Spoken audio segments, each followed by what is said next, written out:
Bonjour, ici Yannick Vézina et bienvenue au Café du vendredi 24 mars.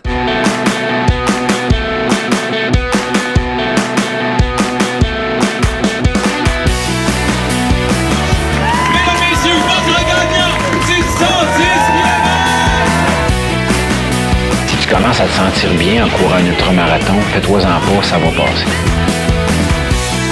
Grand champion du 125 km! C'est la Minute NAC et je vous cacherai pas que je pensais avoir réussi à utiliser les produits NAC de toutes les façons possibles, mais avec les boires de nuit, avec l'allaitement de ma blonde, on est en train de découvrir une nouvelle facette au Go NAC. Ça fait maintenant partie de notre stratégie de nuit. Avant d'aller se coucher, on prépare nos petites affaires, les biberons, les couverts, tout ce qu'on a besoin pour les boires de nuit. Mais maintenant, on rajoute des gaufres à ça, puis je vous niaise même pas. C'est parfait pour nous soutenir, puis ça vient en 4 saveurs, sirop d'érable, caramel salé, chocolat, vanille. Vous pouvez les utiliser pour vos entraînements, pour vos courses, pour vos collations de jour. Mais maintenant, je peux vous confirmer qu'on peut les utiliser pour les boire de nuit avec nouveau bébé. Puis, ça me permet de vous parler du pack découverte. Je le sais, je vous parle de NAC, vous voulez l'essayer, mais vous ne savez pas encore quelle saveur choisir. Ben, NAC a créé le pack découverte pour vous. Il y a 6 barres de toutes les saveurs, donc les 4 barres Ultra Énergie classiques et les 2 barres caféinées. À ça, on ajoute les 4 sortes de gaufres, donc vous avez 10 produits pour 27$. Puis avec ça, ben, vous pouvez goûter à tous les produits, puis après ça, décider lesquels vous préférez et lesquels vous achetez. Puis je dis 27$, mais vous le savez, il y a un code promo. Puis si c'est votre premier achat sur le nacbar.com, ben, on vous offre 15% de rabais grâce au code promo pas sorti du bois, PASSORTIDUBOIS. Allez essayer ça. Bon épisode tout le monde. Ouais, ben, on n'est pas sorti du bois, hein? Salut tout le monde, bienvenue à ce deuxième café du vendredi. J'ai lancé ça la semaine passée sans trop savoir ça allait être quoi le concept, sans trop savoir si ça allait vous plaire. Je vous ai demandé du feedback et ça a été très positif. Merci à tout le monde d'avoir pris le temps de m'écrire puis de me donner un peu de rétroaction sur ce concept-là. Je pense que ça vient combler un manque, quelque chose qui n'était pas dans les épisodes réguliers de Pas sorti du bois, un genre de tour d'horizon. Il y a quelqu'un qui m'a dit « C'est dur de suivre ce sport-là parce que il y a plein de médias, il y a plein de monde à suivre sur les médias sociaux. C'est pas tout le monde qui est extrêmement actif à regarder du contenu sur les médias sociaux. Fait que parfois, on manque des nouvelles. Qu'est-ce qui s'est passé? Quel athlète a fait quoi? Quelle nouvelle course vient d'arriver? Quel projet est annoncé? Donc, tant mieux. Je vais essayer de faire un tour d'horizon comme ça. Puis aujourd'hui, ben, deuxième édition, on a beaucoup de sujets. J'ai mon café Capic 1 avec moi. On plonge là-dedans. Let's go! Première chose, l'équinoxe du printemps est arrivé. Je sais pas pour vous, mais moi à Québec aujourd'hui, j'ai pas l'impression qu'on est très au printemps. Il y a de la neige, mais qui dit printemps dit sortons des sentiers. Je le sais, c'est pas une période qui est facile. On aime ça jouer dans le bois. On peut le faire l'hiver, l'été, l'automne, mais au printemps, c'est une période où pendant quelques semaines, voire un mois, un peu plus, faut se tenir loin des sentiers parce que ça endommage les sentiers, ça augmente la boue. Qui dit plaque de boue supplémentaire dit randonneurs et coureurs qui vont parfois contourner la boue, donc élargir les sentiers. On veut pas ça. Quand la neige fond, on se tient loin des sentiers. S'il vous plaît, c'est important qu'on le fasse tous collectivement. C'est important que le mot se passe. Il y a plein de nouveaux coureurs, nouvelles coureuses qui rejoignent notre belle communauté trail. Puis à chaque printemps, moi, je me fais une job d'éducation parce que moi, mon premier printemps, quand j'ai couru, ben, je suis allé une fois puis je me l'ai fait dire de la bonne façon, de manière constructive, puis j'ai compris qu'on pouvait pas le faire. Puis c'est pas évident, on peut pas le savoir nécessairement. Donc, on passe le message. C'est de la connaissance qui est importante de propager à tout le monde parce que au printemps, on se tient loin des sentiers. C'est hyper important parce qu'on veut préserver le milieu qui nous accueille pour courir 3 saisons et demie par année, puis pendant quelques semaines, ben, on s'en tient loin.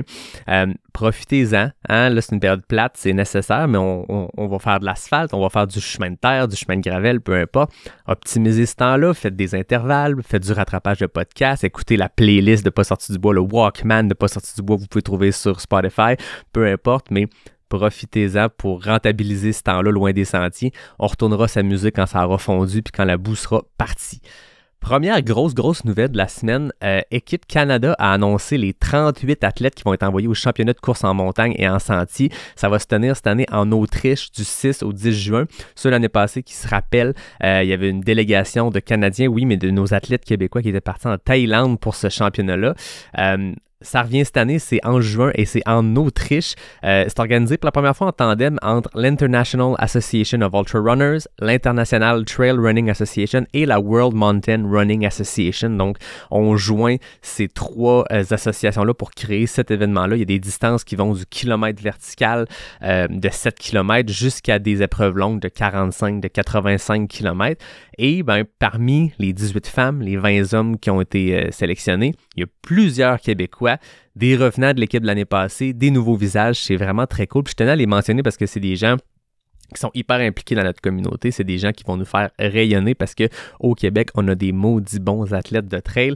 Bien sûr, Alexandre Ricard, Rémi Leroux sont de retour. Écoutez, l'année passée, ils se sont positionnés 10e et 14e place en championnat du monde. C'est immense en Thaïlande de faire un top 10, un top 14 dans ce cas-ci. Les deux sont de retour.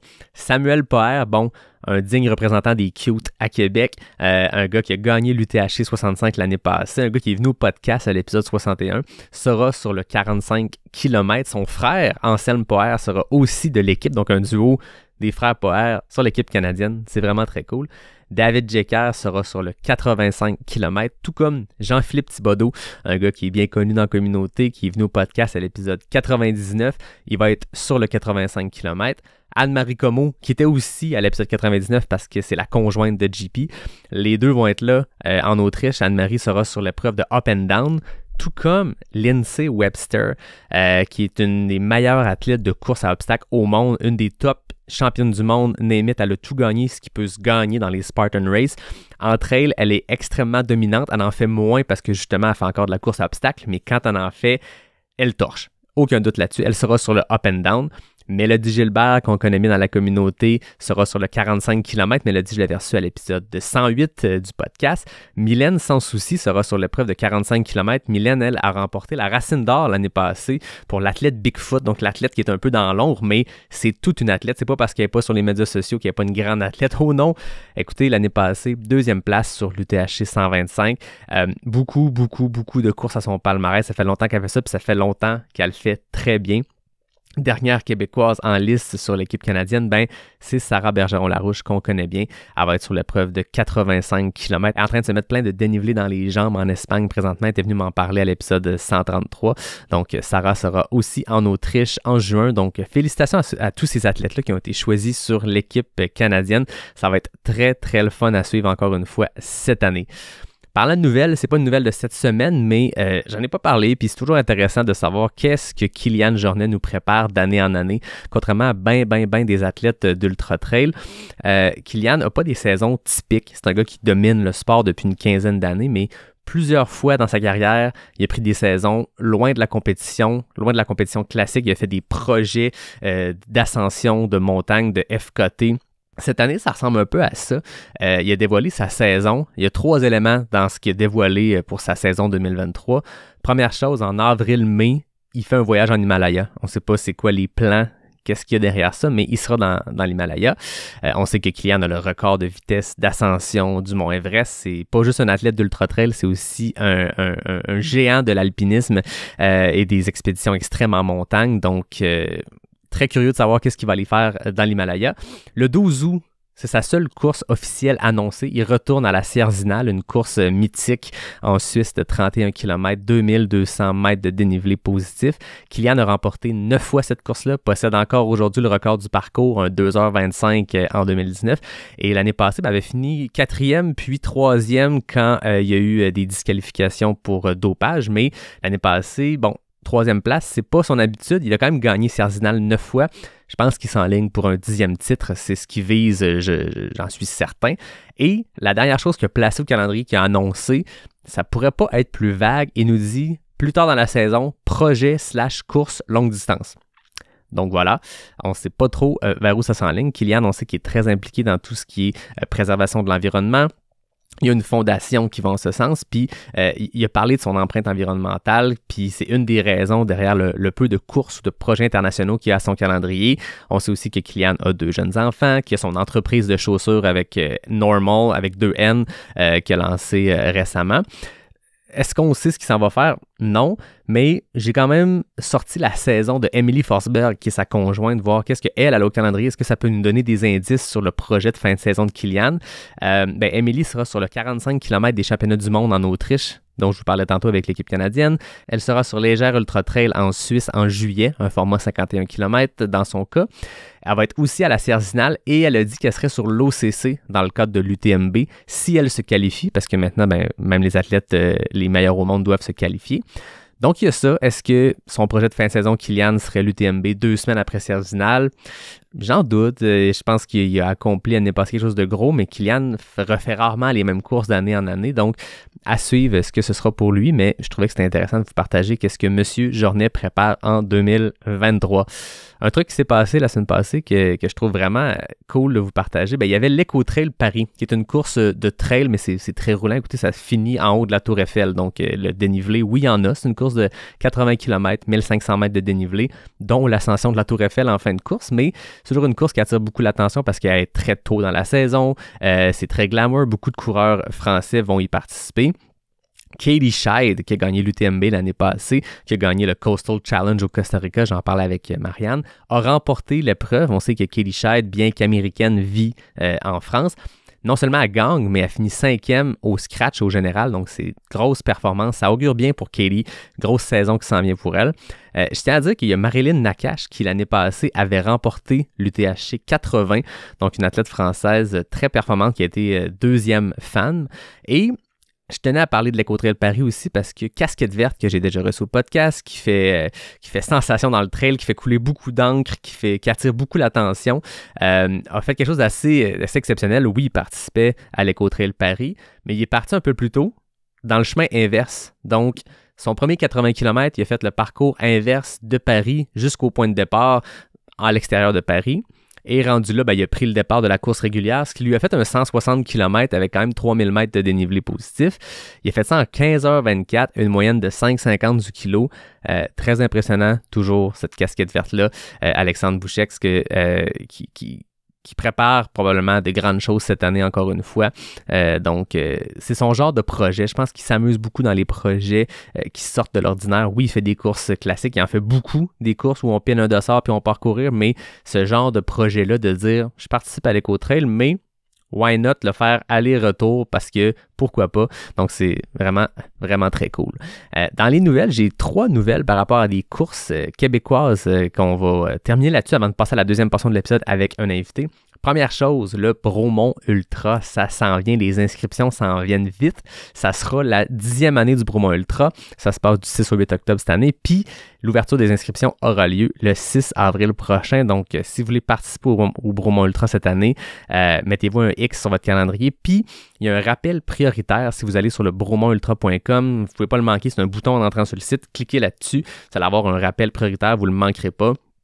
Bromont Ultra, quel bel événement, peu importe la distance que vous voulez faire, peu importe si vous y allez pour faire du crew, du pacing, du bénévolat, c'est vraiment, vraiment un bel événement. J'en parle souvent parce qu'il y a une vocation caritative. Non seulement on fait des projets de fou puis on s'entraîne toute l'année pour un objectif, mais en plus on ramasse des fonds pour une cause. On peut choisir la cause en plus. Le Bromont Ultra a ramassé des millions de dollars au cours des années. C'est le 10e anniversaire cette année. Ça promet d'être un gros party de trail. Donc, 6 avril, mettez ça à votre calendrier. Autre chose, un événement mythique qui revient à Québec. Donc, je m'adresse aux gens qui sont vraiment de la région de Québec. Vous le connaissez, le défi du Cap-Blanc. L'escalier du Cap-Blanc, très connu de la communauté de course parce que ces 398 marches-là sont toujours une bonne option pour aller faire du dénivelé en mode urbain.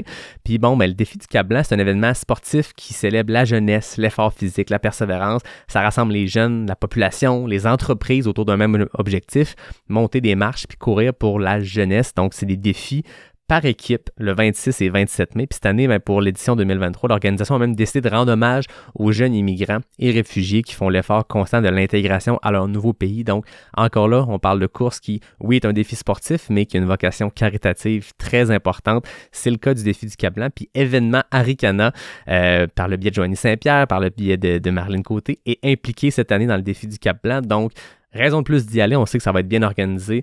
Toujours un gros party. C'est vraiment trippant. Je l'ai fait, moi, en 2016 ou 2017, je me rappelle plus. Puis c'est vraiment trippant de le faire en équipe. C'est c'est convivial. Oui, il y a un aspect compétition, mais c'est surtout un aspect de faire le plus de montées du Cap-Blanc dans un temps donné. C'est un méchant beau défi. Ça brûle les jambes, c'est le fun, puis on le fait pour une bonne cause. Donc, je vous recommande de l'essayer cette année. Montez-vous une équipe et allez faire ça. Le lien Race Roaster est dans la description de l'événement, donc allez voir ça. Dernière nouvelle, on va parler de la vallée du Bras-du-Nord parce que je reçois en deuxième partie Loïc du Festival Nord, mais parlant de cette vallée-là, le Transvallée ne reviendra pas. Pas pour cette année, en tout cas. Marco et Claude, les deux organisatrices de l'événement, ont annoncé lundi soir dernier qu'ils prenaient une pause cette année. Donc, c'est pas la fin du Transvallée. On n'est pas là du tout dans ce qu'on annonçait. C'était plus, il y a des choses qui font que cette année, on prend une pause. Donc, le Transvallée ne sera pas de retour en 2023. Mais surveillons. Marco était venu m'en parler au podcast un peu plus tôt en 2022. Il y a quelque chose de cool qui se passe à la vallée du Bras-du-Nord chaque fois que le Transvallée a lieu. Ça a été repris par Marco et Claude récemment, puis ils ont fait quelque chose de vraiment cool l'année passée avec des nouvelles épreuves, des nouveaux formats de course. Donc, ça promet pour 2024, mais ceux qui pensaient mettre le Transvallée à leur agenda cette année, ça ne pourra pas être possible, mais on souhaite à l'organisation que cette pause-là soit bénéfique, qu'ils nous reviennent avec des idées vraiment cool pour 2024 à surveiller. Donc, on passe au deuxième bloc de l'épisode. J'ai le plaisir de jaser avec Loïc Martel-Magnan. Il est impliqué auprès du Festival Nord, qui est un festival dont il va nous parler, qui a lieu dans la vallée du Bras-du-Nord. Mais là, ils ont décidé cette année d'ouvrir les épisodes Nord, donc des sous-événements du Grand Festival Nord, où ils vont aller à la rencontre des différentes communautés de plein air dans la province de Québec. Et cette semaine, ils ont annoncé un épisode trail dans le cadre des épisodes Nord. Donc, ça promet. On se laisse à l'instant avec ma jasette avec Loïc Martel-Magnan. Salut Loïc, bienvenue à Pas sorti du bois. Merci de l'invitation. Écoute, c'est cool ce que vous avez annoncé cette semaine. C'est bien excitant. Chaque fois qu'il y a un nouvel événement trail qui arrive, ça fait tourner les têtes. Puis là, j'ai l'impression qu'il y a de quoi d'un peu différent de ce qu'on s'attend d'une course plus classique avec dossard, classement, podium, toute la patente. On est ailleurs avec ce que vous amenez. J'ai l'impression que tu amènes la vibe du Festival Nord à la sauce trail, ou en tout cas, est-ce que c'est le trail à la sauce Festival Nord? Je sais pas. Mais avant qu'on plonge dans cet épisode Nord-là trail, j'ai le goût qu'on jase du Festival Nord lui-même. Qu'est-ce que tu fais pour cette organisation-là? Ça fait combien de temps que c'est là? Pour quelqu'un qui ne connaît pas, là, comment tu peux y faire ton elevator pitch? En fait, tu l'as dit, le Festival Nord, c'est ça, c'est un grand rassemblement des communautés de plein air qui a lieu depuis 2021. Fait que dans le fond, ultimement, on avait produit un concept qui s'appelait les festivals Basecamp en 2018-2019. Puis après la pandémie, on a repris ce concept-là avec le Festival Nord. Donc, grosso modo, là, rapidement, le Festival Nord, c'est ça. On rassemble la communauté, la grande communauté de plein air. Fait que tu fasses du vélo de montagne, de la trail, de l'escalade, peu importe, que tu fasses juste un tripot de nature, c'est un événement pour toi. Puis comment ça se concrétise, ça? C'est un festival sur 3 jours. C'est un week-end en septembre dans la vallée Bras-du-Nord, dans la région, dans le coin de Saint-Raymond. Puis, on aménage un site de rassemblement. Tout le monde arrive le vendredi. Samedi, dimanche, il y a des activités. Il y a 2 types de billetterie, soit sur inscription ou tu peux participer aussi à des activités de façon autonome. Donc, si tu pratiques déjà ton sport, tu peux partir en activité durant le jour. Puis, nous, on aménage un site avec un mur d'escalade, une bonne track. On vient vraiment créer un genre de gros terrain de jeu en nature. Puis après ça, c'est cette communauté-là qui anime ce terrain de jeu-là au courant du week-end. Fait que c'est ça, c'est vraiment un festival pour des tripots de plein air, des gens qui aiment être dehors. Puis ça ressemble à ça. Cette année, c'est du 15 au 17 septembre. Dans la vallée Bras-du-Nord, qui est un endroit quand même mythique, même pour le vélo de montagne, sans aucun doute, mais même avec le Transvallée qui est là depuis plusieurs années, c'est devenu une espèce d'endroit mythique pour le trail parce que ça a été le foyer d'accueil d'une des premières courses de trail au Québec, une qui est là depuis le plus longtemps. On sait que le coin est vraiment, vraiment magnifique, donc vraiment très cool. Comment l'idée des épisodes Nord, ces espèces d'événements parallèles-là du festival sont arrivés? Pourquoi vous lancez ça cette année? Puis après ça, on pourra jaser vraiment de l'événement trail spécifiquement. Dans le fond, c'est venu d'un besoin, au niveau de la communauté. On a vu qu'avec Festival Nord, on s'est rendu compte que c'était plus que juste un festival, c'était aussi une communauté. Mm-hmm. Puis qu'en ce moment, avec le Festival Nord, en fait, qui s'en vient saturer au niveau du nombre de billets qu'on peut vendre parce que, on veut garder l'expérience, le fun. Fait que là, on arrive à peu près à 1500 personnes. Puis avec le site, la logistique, l'infrastructure, on peut difficilement doubler, tripler ce nombre-là. Fait que même, par contre, on a une communauté Nord qui nous suit, qui va un peu au-delà de ce qu'on peut offrir. Fait qu'on voulait trouver une façon pour aller rejoindre cette communauté-là davantage avec l'événementiel. Puis actuellement, à court terme, de dupliquer Festival Nord 2, 3 fois dans l'année, c'est une grosse machine. On peut pas le faire à court terme, c'est trop difficile. Fait que le concept et l'idée qu'on a eue, c'est ça, c'est de lancer une sous-série, donc des épisodes Nord, épisodes du Festival Nord, puis venir parler à chacune de nos communautés. Puis concrètement, c'est quoi? C'est des événements sur mesure pour chacune des communautés. Éventuellement, là, on propose un événement de course en sentier, mais il pourrait avoir un épisode Nord d'escalade, épisode Nord de ski pour l'hiver. Tu sais, on peut aller vraiment loin avec ce concept-là. Fait que c'est vraiment une idée qui est venue du besoin de proposer autre chose à la communauté. Puis ça reste, les épisodes Nord restent des événements centrés sur le rassemblement. On garde la touche, la petite touche Nord non axée, axée sur l'inclusivité, l'accessibilité, puis des genres d'événements tout inclus. Fait que c'est vraiment ça notre signature. Fait qu'on propose ça pour la course en sentier en 2023. Fait que ceux qui ont participé par le passé au Festival Nord ou ceux qui ont vu ça de loin, qui avaient le faux mot dans le piton puis qui se sont dit OK, la vibe a l'air le fun, ben maintenant tu as le festival, mais dans ces épisodes-là, on va retrouver justement cette vibe-là qui fait votre signature. Là, vous arrivez avec quelque chose qui est vraiment trippant parce qu'en plus, vous vous éloignez de la région de Québec, de la vallée du Bras-du-Nord, vous allez dans l'Anaudière, vous proposez un événement avec course par étapes. Pourquoi l'Anaudière? Pourquoi ce coin-là de pays? Dans le fond, on a choisi c'est dans le parc de la forêt Waro. Dans le fond, ultimement, on voulait deux choses. On veut changer de place. On voulait créer un événement à un autre endroit que la vallée Bras-du-Nord. Puis, on cherchait un parc avec une belle diversité de terrain, avec une belle diversité de sentiers. Puis, l'autre chose, c'est aussi notre site de rassemblement. Tu sais, notre signature, c'est le site de rassemblement. On veut avoir ce potentiel-là de créer un univers nord. Puis on l'a trouvé au parc de la forêt Waro. Puis pour l'instant, il n'y a pas de course en sentier qui se déroule dans ce parc-là. Puis c'est ça. En fait, c'est principalement pour le beau potentiel. Puis c'est quand même, ça reste un endroit bien situé, proche de Montréal, de Québec, ça se fait bien aussi, des grands centres. Fait que c'est pour ça qu'on a choisi le parc de la forêt Waro. Mais honnêtement, au Québec, à force de construire cet événement-là, on se rend compte que des régions pour produire ça, il y en a plein. On pourrait le faire 10, 15 fois si on voulait. C'est le fun de sortir des endroits où il y a déjà des courses. Puis c'est une forêt qui, oui, on la connaît pas parce qu'il n'y a pas d'événements dedans, d'événements trail, mais ceux qui suivent notre Anne Champagne nationale, une de nos plus grandes athlètes de trail, ben, elle vient de ce coin-là. Puis je pense que chaque année, elle crée du contenu, en fait, quand ça va courir dans ce coin-là, puis ça a l'air d'être magnifique. Puis si Anne, qui, on la sait, c'est une des très bonnes athlètes dans notre sport, c'est une fille qui fait ça depuis plusieurs années. Si elle tripe autant dans ce forêt-là, je pense que juste ça, c'est un bon gage de qualité. C'est son coin de pays, mais ça semble être vraiment un beau coin. Je suis allé lire sur cette forêt-là, puis c'est vraiment le fun, en plus, de faire découvrir un nouveau coin. Là, vous proposez plusieurs épreuves. Par-moi de ce que vous proposez comme type de distance. Ben, tu sais, ultimement, là, on a proposé 2 distances cette année. Il y a un potentiel pour modeler ce concept-là, en proposer des plus courtes, des plus grandes. Ce qu'on voulait, en fait, c'était, créer un purpose. Tu sais, quand tu participes à un événement, tu es un coureur, tu veux quand même un petit quelque chose. C'est pas juste, on se rassemble puis on part chacun de notre côté durant la journée. Fait qu'on voulait quand même qu'il y ait quelque chose.